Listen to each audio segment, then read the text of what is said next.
வணக்கம். இன்றைய மாவட்ட செய்திகள். மேற்கு தொடர்ச்சி மலைப்பகுதிகளில் வழக்கத்தை விட இந்த ஆண்டு குறைந்த மழைப்பொழிவு பதிவாகியுள்ளது. இதனால் குற்றாலம் மெயினருவி மற்றும் ஐந்தருவியில் நீர்வரத்து குறைந்துள்ளது. பொதுவாக வீக்கெண்ட் நாட்களில் குற்றாலத்தில் கூட்டம் அலைமோதும். ஆனால் விடுமுறை தினமான இன்று குற்றாலம் வெறிச்சோடி காணப்பட்டது. நீர்வரத்து குறைந்துள்ளதால் டூரிஸ்டுகள் அருவிக்கு வர ஆர்வம் காட்டவில்லை.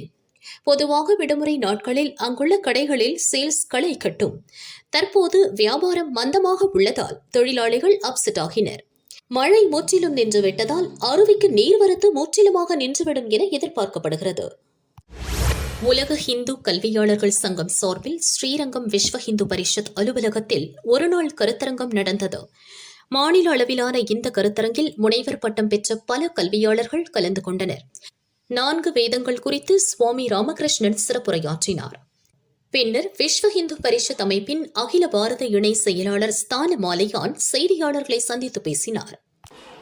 உலகம் முழுவதும் இருக்கக்கூடிய இந்துக்களுக்கு சித்தாந்த ரீதியாக இருக்கக்கூடிய விஷயங்களுக்கு தீர்வு கொடுப்பதற்காக ஏதேனும் ஒரு விஷயத்தில் முனைவர் பட்டம் பெற்றவர்களுடைய ஒரு அமைப்பு, அந்த அமைப்பினுடைய சார்பில் இன்னைக்கு இங்கே ஒரு கருத்தாய்வு மன்றம் சிம்போசியமாக நடந்து கொண்டிருக்கிறது.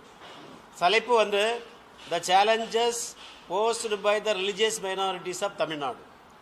அதாவது இன்னைக்கு சட்டத்துக்கு முன்னால் எல்லோரும் சமம், சப்கே சாத்து சப்கா விகாசன்னு சொல்லும் பொழுது ஒரு நாட்டில் சிறுபான்மையினர் பெரும்பான்மையினர் என்கின்ற ஒரு வார்த்தை இருக்கிறதா என்கின்றது அவசியமா?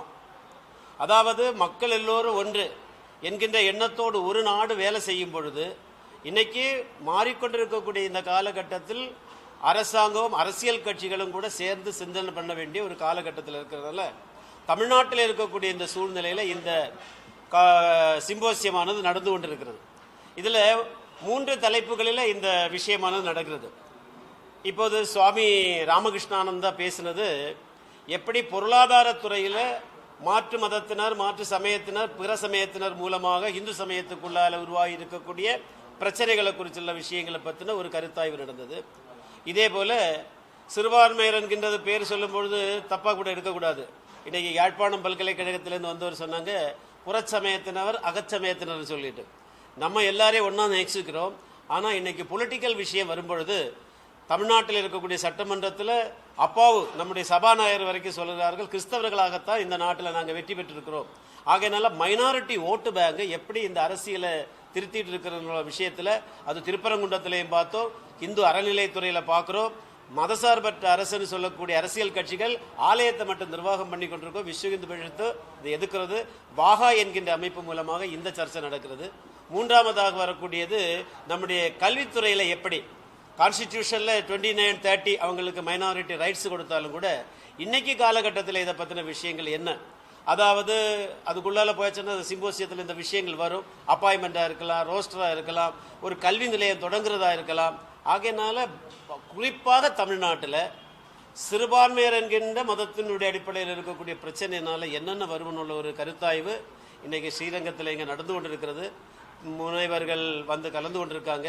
100க்கும் மேற்பட்டவர்கள் இந்த நிகழ்ச்சியில் கலந்து கொண்டு இந்த சிம்போசியமானது இங்கே நடந்து கொண்டிருக்கிறது. இதனுடைய அடிப்படையில் பல கருத்துக்கள் வந்திருக்கிறது. அதுக்காக உலகம் தழுவிய இந்த அமைப்பு இது தொடங்குவதற்கு காரணமே வெளிநாடுகளில் இந்துக்களுக்கு பல விஷயங்களுக்கு கேள்விக்குறி வந்தது. நீங்கள் செய்யக்கூடிய டிஸ்மேண்டிலிங் ஹிந்துத்துவா, அதே மாதிரி ஹிந்து நூல்களையும் ஹிந்து வழிபாட்டு முறைகளையும் எல்லாம் எதிர்த்து பேசக்கூடிய நேரத்தில் அதற்கு பதில் கொடுக்கிறதுக்கு பட்டம் பெற்றவர்கள் அறிஞர்கள் வர வேண்டும் என்பதற்காக ஆரம்பிக்கப்பட்ட அமைப்பு இது. உலகம் முழுக்க இருக்கக்கூடிய விஷயத்தில் இந்த கருத்தரங்கு நடந்து கொண்டிருக்கிறது. இது தமிழ்நாட்டில் இது 5வது கருத்தரங்காக நடக்கிறது. காஞ்சிபுரம் மாகரல் கிராமத்தில் ரூபாய் 15.5 லட்சம் மதிப்பீட்டில் பயணியர் நிழற்குடை புதிதாக கட்டப்பட்டது. புதிதாக கட்டப்பட்ட நிழற்குடையில் தற்போது ஒரு அதிர்ச்சி சம்பவம் நடந்துள்ளது. இன்று மாலை சுமார் 4 மணியளவில் பயணிகள் அமரும் இருக்கையின் மேல் இருந்த மேற்கூரை பூச்சு இடிந்து விழுந்தது.